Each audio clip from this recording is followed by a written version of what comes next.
My mission statement is to use my skills and tools and experience as a woman to provide opportunities for other women worldwide to reach their potential and to make a difference in their own communities. I was a professional volleyball player for over a decade and had a life-changing experience getting sober about 10 years ago. And the two biggest challenges I faced was a career-ending injury. I snapped my Achilles tendon and my volleyball career ended in one moment.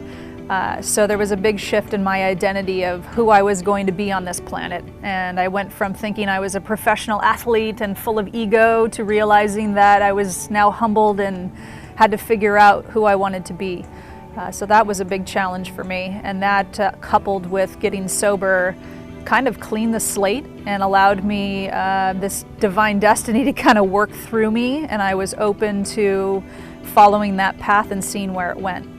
I'm a high school Spanish teacher, and I had gone to Peru to find a school to connect to my classrooms that we could support in future years, and went down there and realized that the system was pretty corrupt and the kids weren't getting the supplies they needed.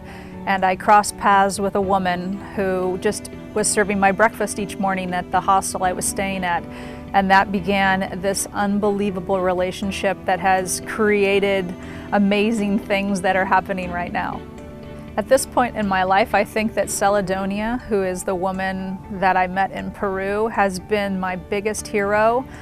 Knowing her life story and where she came from and what she went through and the positivity in the way that she lives her life and loves her children and treats everybody around her is unlike any other person I've ever met.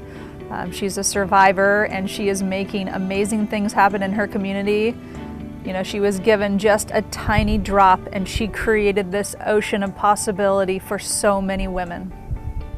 There are some big challenges with helping women in Peru, and one of those is the machismo society, the men kind of getting in the way of the women's success, because culturally, at least where I was working and helping, the women were empowered and they were creating businesses, they were creating opportunities, and the men saw that as a challenge to their own egos and were causing a lot of problems, sabotaging some of the efforts that we were doing, and that was a cultural difference that was hard to understand and work through.